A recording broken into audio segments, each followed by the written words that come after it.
اللہ رب العالمین نے ہمیں اور آپ کو جو دین عطا فرمایا وہ دین فطرت ہے، اور ہمارے لیے اللہ تعالیٰ نے کسی دین فطرت کو متعین فرمایا اور طے فرمایا۔ دین فطرت اس دین کو کہا جاتا ہے کہ جس پر عمل کرنا انسانی فطرت کا تقاضا، جو انسانی طبیعت پر شاخ موجود ہے، اس میں کوئی ایسے احکام نہ دیے گئے کہ جس پر عمل کرنا ناممکن ہو، محال ہو،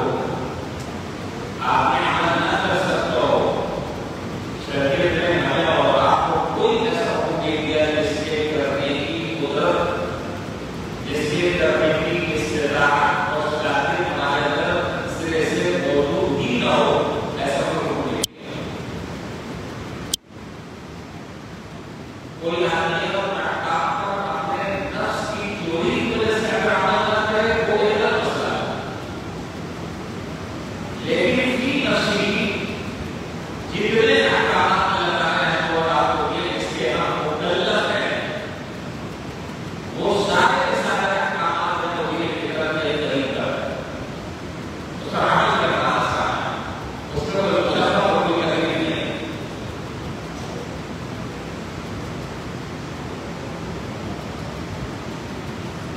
میرے لیے حدیث آپ کے سامنے پڑھی، جناب نبی کریم صلی اللہ علیہ وسلم نے ارشاد فرمایا کہ ان اللہ رفیق یحب الرفق فی الامر کلیہ، یہ اس وجہ سے کہ اللہ تعالیٰ خود رفیق ہے، خود رحیم ہے اپنے بندوں پر۔ اللہ تعالیٰ اپنے بندوں کو آسانی دینا چاہتے ہیں، کسی مشقت اور تکلیف میں مبتلا نہیں دینا چاہتے۔ تو جب اللہ تعالیٰ خود رفیق ہے تو اللہ تعالیٰ کے چاہنے کے تیرے بندے کی آپس میں دوسرے کے ساتھ شفقت، رفق اور نرمی کا عمل کرے۔ تو میرے تسلسل کیوں ہے وہ اس طریقے سے ہے کہ اللہ تعالیٰ کی رفیق،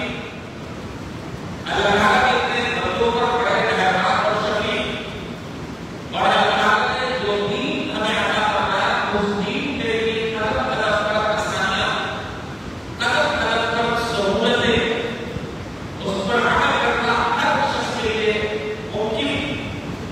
تو جب یہ دونوں باتیں سامنے آ گئی تو تیسری بات ہے وہ خود بہت پتہ چلی کہ اللہ تعالیٰ یہ چاہتے ہیں کہ میرے بندے بھی جب آپس میں ایک دوسرے کے ساتھ برتاؤ کریں،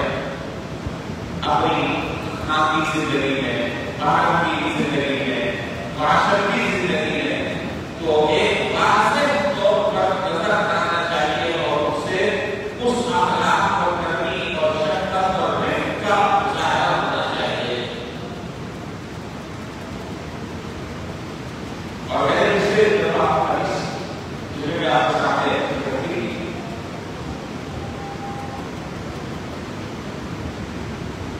اللہ تعالیٰ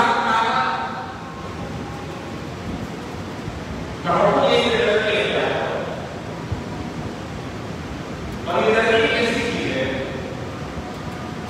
جس چیز کے لیے نرمی لاحق کرنی چاہیے اس کو مزین کر دیتی ہے، اور جس چیز سے نرمی کو نکال کے جائے اس کو بدنام کر دیتی ہے،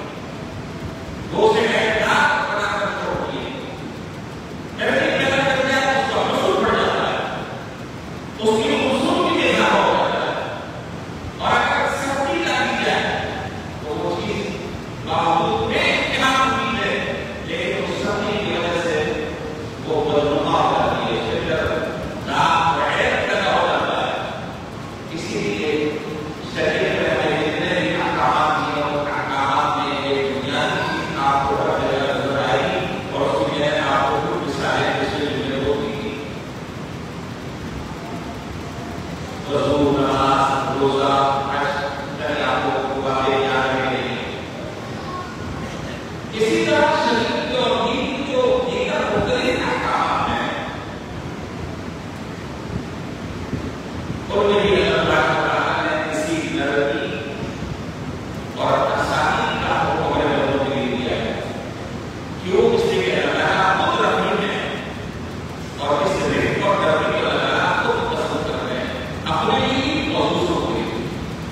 دیکھیے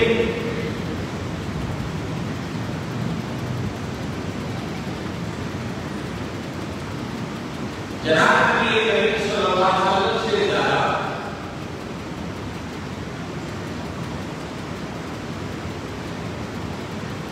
دین کے احکامات پر، شریعت کے احکامات پر عمل کرنے والا کون ہو سکتا ہے؟ جو ہو سکتا ہے اس کائنات میں، اس پورے زمین پر آپ کے جیسے کام کرنے والا، آپ کے جیسا عمل کرنے والا، آپ کی جیسی عبادت اور ریاضت کو مجاہدہ کرنے والا، آپ کے طرح اللہ تعالیٰ کے بندوں کو شفیع اور مہربان کائنات کو دی۔ روایات میں کہ جناب نبی کریم صلی اللہ علیہ وسلم کے بارے میں حدیث میں آتا ہے، حضرت عائشہ رضی اللہ تعالیٰ عنہا ارشاد فرماتی ہیں کہ معقول نبی صلی اللہ علیہ وسلم بین الامرین کہ لا طاعۃ للسرور طاعۃ للقلب، یہ مخالف ہے کہ جناب نبی کریم صلی اللہ علیہ وسلم کو جب اللہ تعالیٰ دو چیزوں کے درمیان کوئی چیز اختیار کرنے کا حکم دیتے ہیں، آپ کے سامنے دو راستے ہوتے ہیں، دو آپشن آپ کے پاس ہوتے ہیں، آپ اس کو اختیار کر رہے ہیں یا اس کو اختیار کر رہے ہیں، تو جناب نبی کریم صلی اللہ علیہ وسلم دونوں میں سے جو سب سے زیادہ آسان اور سہولت کا ہوگا آپ اس کو اختیار کریں۔ یہ جناب نبی کریم صلی اللہ علیہ وسلم کا معمول حضرت عائشہ رضی اللہ تعالیٰ عنہا بیان کر رہی ہے کہ جب دو آپشن آپ کے سامنے ہوتے، دو اختیارات آپ کو دیے جاتے، تو آپ ان میں سے سب سے زیادہ آسان صورت کو اختیار کرتے ہیں۔ حالانکہ اگر آپ مشقت والی چیز کو اختیار کر لیں تو کیا ہے اس میں؟ لیکن مقصد شریعت کے نظام کو سمجھنا ہے، شریعت کے نظام کو سمجھانا ہے، لوگوں میں اس سوچ کو پیدا کرنا ہے کہ اللہ تعالیٰ کو اپنے بندوں کے ساتھ جب آسانی کا معاملہ کرنا چاہتے ہیں تو تم بھی اپنا آپس میں ایک دوسرے کے ساتھ شفقت اور نرمی ہو جایا کرو۔ سمجھے؟ بہت ساری حدیث کے ذکر میں سارے بیان کیے ہیں، ان مثالوں کو بیان کرنے کا مقصد تو نہیں، آگے کے حقوق کو مکمل کرنی ہے۔ ایک بات یہ، دوسری بات میں نے کہ شریعت کے جتنے بھی احکام ہیں ان احکامات میں آپ کو شریعت کا یہی مزاج اور شریعت کا یہی مذاق آپ کو شریعت پر نظر آئے گا۔ یہ کیا آپ کو شریعت پر نظر آئے گا؟ دیکھیں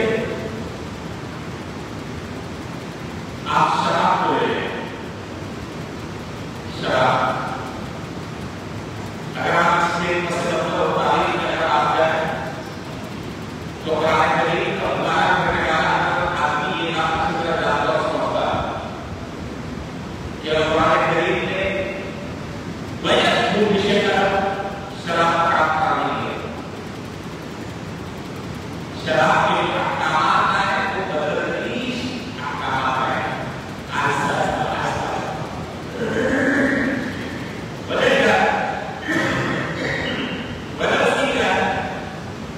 بدل یہ ہے کہ یہ شراب عرب کی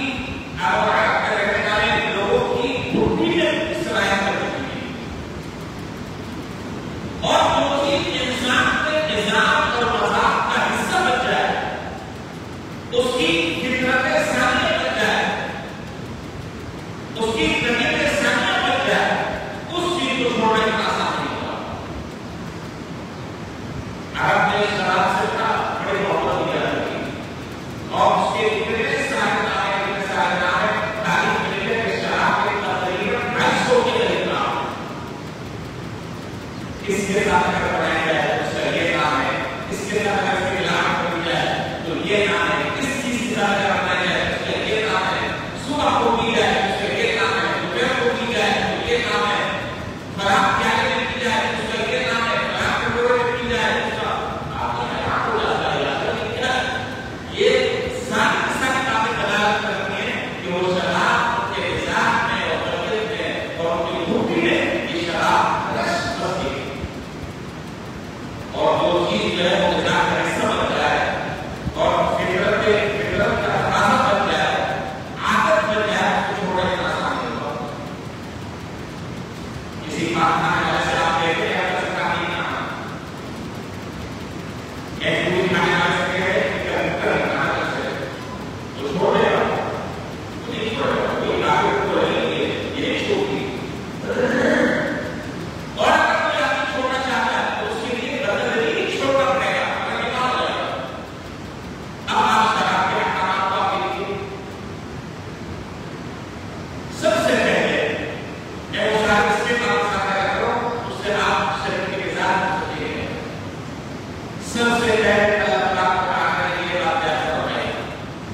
یہ ہے شریعت کا مزاج، یہ ہے دین کا مزاج جو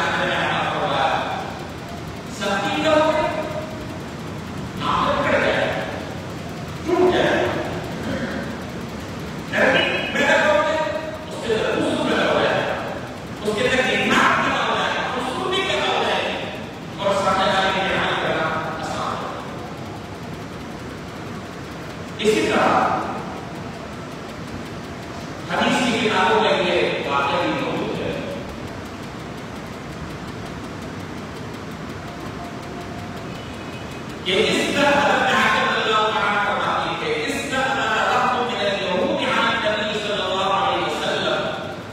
فقالوا السلام علیکم. یہودیوں کی جو جماعت تھی اس جماعت میں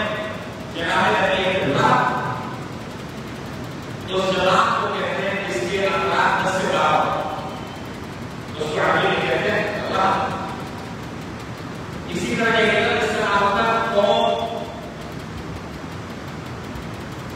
تو ایک یہود کی جماعت میں جناب نبی کریم صلی اللہ علیہ وسلم کے پاس آنے کی اجازت چاہیے. آپ اجازت دیں. جب وہ آئے تو آ کر انہوں نے حضور اکرم صلی اللہ علیہ وسلم کو سلام کیا. اور سلام کیسے کیا؟ انہوں نے کہا کہ السلام علیکم. السلام ہی کہہ رہے ہیں بغیر اللہ کے. کیا السلام سام کہتے ہیں ہلاکت بربادی.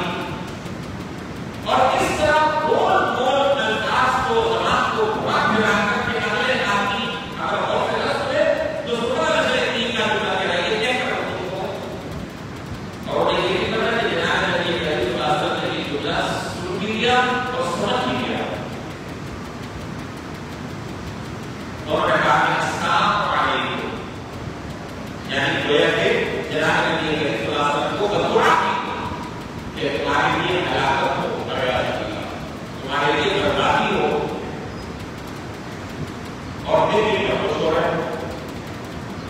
کہ دیکھو تمہارا بھی چلا اور آپ نے مقصد میں کامیابی ہو گئے اور بددعا کی. تو جناب نبی کریم صلی اللہ علیہ وسلم نے یہ سن کر فرمایا وعلیکم. نہیں سمجھے گا کیا ہوگا وعلیکم کیا ہوگا تم پر بھی یعنی سیدھا سادہ سوال جیسا سوال جیسا جواب سوال جواب پسند. وہ جناب نبی کریم صلی اللہ علیہ وسلم کو بددعا کر رہے ہیں لفظی کو علیکم السلام علیکم السلام. آپ فرمایا علیکم اگر اللہ ہو کے نہیں ہوا ایسا چھپا کیا برابر ہو گیا. حضرت عائشہ رضی اللہ عنہا اسلام کی دین سن گئی. جب حضرت عائشہ رضی اللہ عنہا نے اسلامی باتیں سنی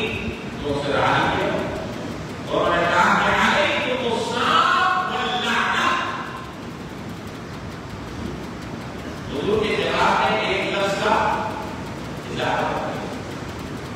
حضور کے جواب میں ایک لفظ کا اضافہ کر دیا علیکم السلام واللعنہ. ہلاکت اور بربادی بھی تمہارے لیے ہو, لعنت پھٹنا بھی تمہارے لیے ہو. اللہ اکبر. جناب نبی کریم صلی اللہ علیہ وسلم یہ باتیں سن رہے تھے. جب آپ نے سنا حضرت عائشہ رضی اللہ عنہا وہ جواب میں صحابہ انہوں نے کر دیا تو فرمایا کہ اہلا یا عائشہ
تو اس کی گوشتمالی کر رہے ہیں،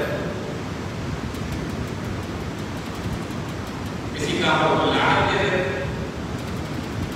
یہاں تک کہ کریم صلی اللہ علیہ وسلم کا وہاں گزر ہوا.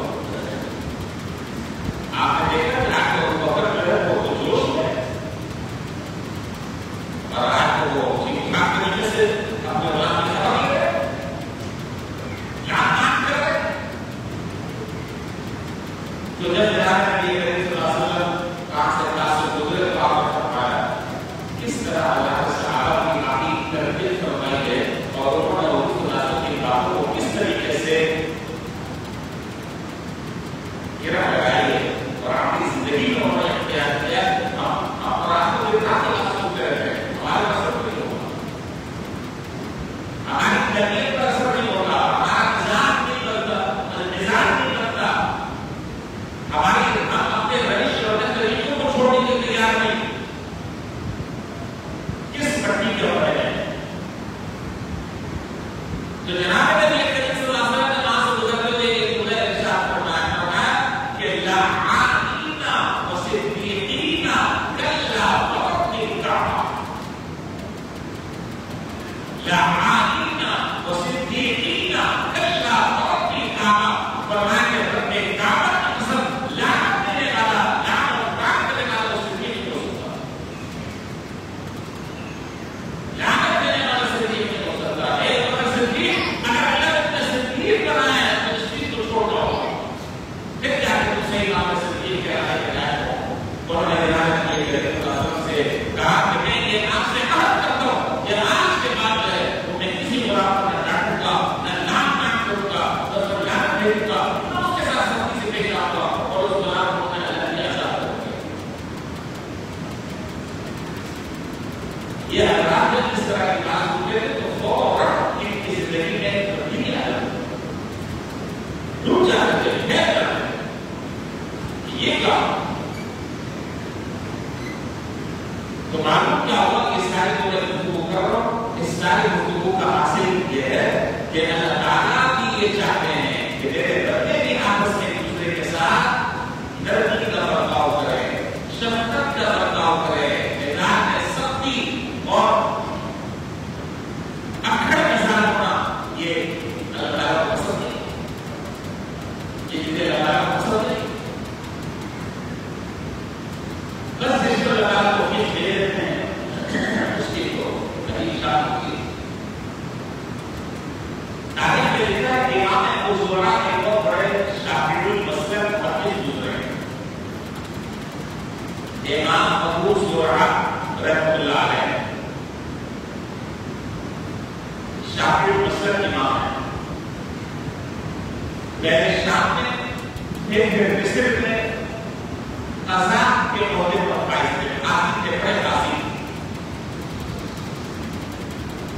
امام ابو زرع رحمۃ اللہ علیہ کے عدالت میں ایک مقدمہ سامنے آیا. ایک مدعی ہے اور ایک مدعا ہے. مدعی اور مدعا آپ جانتے ہیں. مدعی نے یہ دعویٰ دائر کیا حضرت کی عدالت میں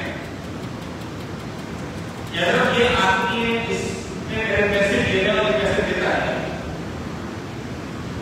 بار بار مہلت مانگتا ہے، میں مہلت دے دیتا ہوں، بار بار اس سے وقت مانگتا ہے تو وقت دے دیتا ہوں، لیکن دینے کا نام نہیں لیتا. آپ نے مطالعے سے کچھ نام کو بتاؤ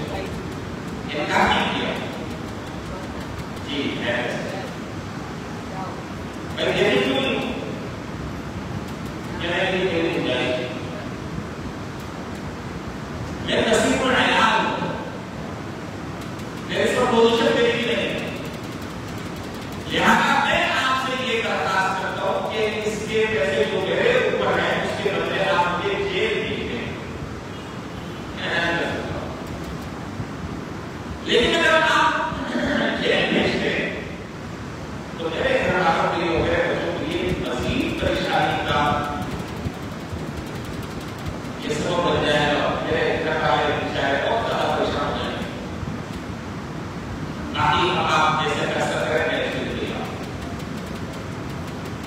حضرت امام ابو زرعہ رحمۃ اللہ علیہ گھر گئے اور گھر جا کر اس کے اتنے پیسے دیتے تھے وہ غریب کو، وہ سارے کے سارے پیسے میں مکا کر اس کو غریب کو دیے، آگے میں تیرا معاملہ صاف ہو گیا، کہا صاحب ہو گیا، کا جواب مسئلہ یہ ہے مخلوق خدا کے ساتھ شفقت اور تربیت۔ جو اس طرح کے جو چیزیں اسے دلوں میں نہ ہونے یہ اس کا حال ہے۔ اب روزانہ بڑا یہ کیس آئے، سمجھ رہے ہیں؟ روزانہ یہ کیس آئے کیا کہ فلانے نے پیسے کھا لیے، یہ آ گیا، اس نے یہ کہا تیری میں انکار نہیں کر رہا، میں پیسے دے نہیں سکتا، آپ ایسا کریں کہ یہ آپ دے نہیں ہیں۔ امام ابو زرعہ رحمۃ اللہ علیہ کو پیسے اس کو دے دیتے، معاملہ اس طرح کے کریے کیس کو میرے کریے گئے، لوگوں میں یہ بات شروع ہو گئی، لوگوں میں یہ بات شروع ہو گئی کہ میں یہ تھوڑا اچھا یہ اچھی ہے تب یہ بات ہے۔ اور رحیم نے لکھا ہے کہ حضرت امام ابو زرعہ رحمۃ اللہ علیہ کو کئی لوگوں نے کہا کہ حضرت لوگوں نے تماشا بنا لیا، مذاق بنا لیا، تو دے سکتے ہیں وہ بھی نہیں دے رہے، اور آخر آپ سے آپ کے سامنے کا دھوکہ بیان کرتے ہیں اور آپ دے دیتے ہیں، فرمایا کوئی بات نہیں، اللہ نے مجھے دیا ہے کوئی بات نہیں، میں ایک اشارہ مستقل بیٹھے گا۔ اور رحیم نے لکھا ہے کہ پوری زندگی امام ابو زرعہ رحمۃ اللہ علیہ اس طرح عمل کرتے رہے، پوری زندگی اس طرح عمل کرتے رہے، پوری زندگی اس طرح عمل کرتے رہے۔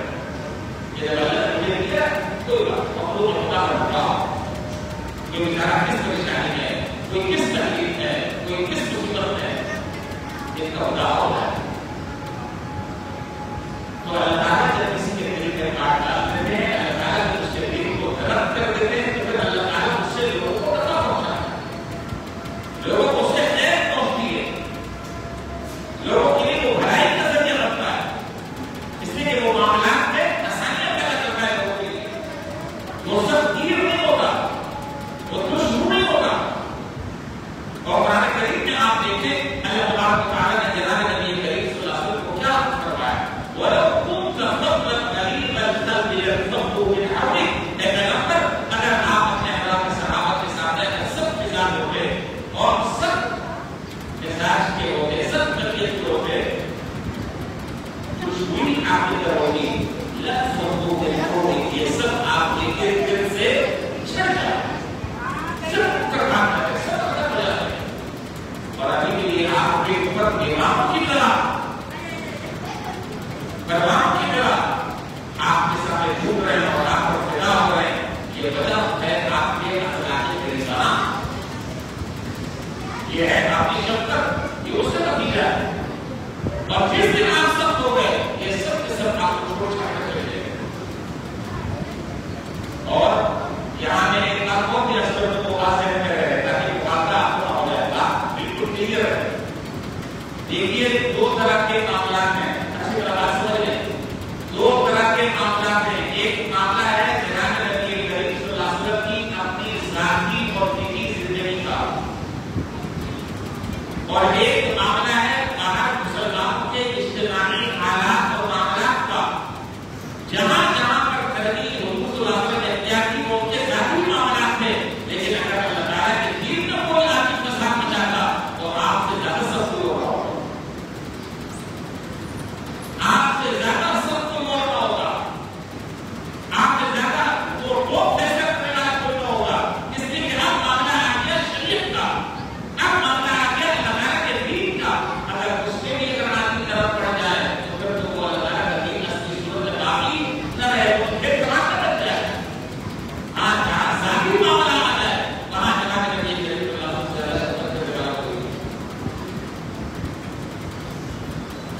کیا آپ کو یہ بات یاد نہیں؟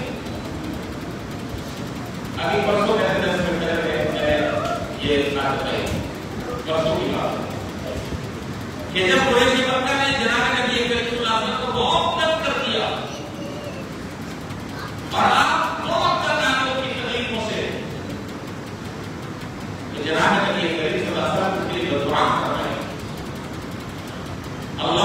وانزل علیہم سبعا کسبع سنین یوسف،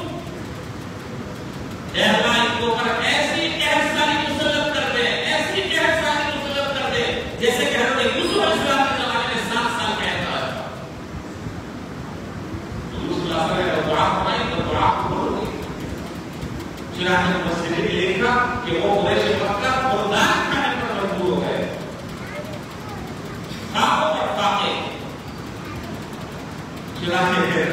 حضرت ابو سفیان رضی اللہ تعالیٰ عنہ کو سوچا کہ اسلام پر قبول نہیں کیا تھا، قریش مکہ نے انہیں جناب نبی کریم صلی اللہ علیہ وسلم کی خدمت میں بھیجا اور جا کر کہا کہ آپ ہمارے لیے دعا کریں۔ وہ حضور کے سامنے آئے اور اپنی رشتہ داری کو جتلایا، آپ سے جو تعلق ہے خاندانی کو تعلق کو جتلایا اور فرمایا کہ آپ تو سورہ رحیم کرنے والے ہیں، آپ تو رشتوں کو جوڑنے والے ہیں وغیرہ وغیرہ۔ آپ اللہ تعالیٰ سے دعا کرتے کہ اللہ تعالیٰ ہماری اس احساس کو دور کر ہمیں اللہ تعالیٰ راضی عطا فرمائے۔ چنانچہ جناب نبی کریم صلی اللہ علیہ وسلم نے پھر دعا فرمائی، وہ احساس جو ہے وہ دور ہو گئی اور ختم ہو گئی۔ تو میں نے عرض کیا کہ ایک ہے معاملہ حضور صلی اللہ علیہ وسلم کا ذاتی نجی معاملہ، اور ایک ہے معاملہ شریعت کا، ایک ہے معاملہ اللہ تعالیٰ کے دین کا،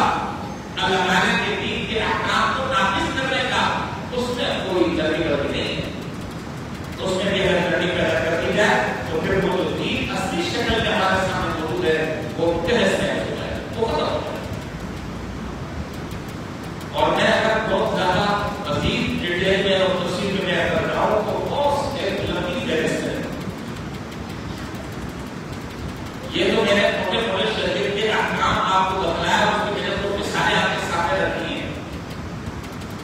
اور اگر خاندانی زندگی میں اگر آپ شریعت کے احکامات کو منافع کر جائیں تو وہاں پر بھی آپ کو یہ نظر آئے گی۔ شوہر کو بیوی کے ساتھ ترقی کرنے کا حکم، بیوی کو شوہر کے ساتھ ترقی کرنے کا حکم، ماں اور باپ اور آپ کے بارے میں حکم دیا کہ ماں اور باپ کے ساتھ آپ مطابق بات نہ کرنا، سخت لہجے میں بات نہیں کرنا، ماں باپ کے سامنے گھبرانا نہیں، اکڑ کر بات نہ کرنا، اور باپ سے بھی کہا کہ وہاں پر شرط کرو۔ بھائی کو بھائی کے ساتھ کس طرح دلی کو مظاہرہ کرنا ہے، بھائی کو بہن کے ساتھ کس طرح رہنا ہے، بہن کو بھائی کے ساتھ کس طرح رہنا ہے، پڑوسیوں کے ساتھ کس طرح رہنا ہے، ملنے جلنے والے لوگوں کے ساتھ کس طرح معاملہ کرنا ہے۔ تھوڑی دیر جہاں مختلف مزاج کے قسم کے لوگ جمع ہو جاتے ہیں ان کے ساتھ کس طرح سے پیش آنا ہے، یہ ساری باتیں شریعت میں نہیں سیکھ رہے۔ آپ جس چیز کو آپ دیکھتے ہیں وہاں پر آپ کو یہی خوبصورت نظر آئے گا اور یہی چیز جو ہے وہ آیا ہوگی کہ شریعت نے ہر جگہ پر کسی بات پر حکم دیا ہے کہ ترقی ہوگی، جب ترقی ہوگی تو انشاءاللہ اس سے فائدہ ہوگا۔ تاریخ کے واقعات کو پڑھے میں نے مختصر باتیں کے سامنے ذکر کر دی۔ اللہ تبارک و تعالیٰ ہمیں اپنے مزاج کو بدلنے کی توفیق عطا فرمائے، اپنی طبیعت کو بدلنے کی توفیق عطا فرمائے اور ہمیں شریعت کے مزاج کو سمجھنے کی توفیق عطا فرمائے۔ جب ہم شریعت کے مزاج کو سمجھیں گے اللہ انشاءاللہ اپنے اندر بھی ہمارے رویوں میں ہمارے مزاج میں تبدیلی ہے۔ مسئلہ آپ جو ہے وہ معافی چاہتا ہوں میں جملہ کہہ رہا ہوں، مسئلہ آج نماز روزے کا نہیں، نماز روزے تو ہم کر رہے ہیں، نماز روزے تو ہم کر رہے ہیں، ایک شب کے نیچے بیٹھنے والے، ایک سب میں نمازیں پڑھنے والے،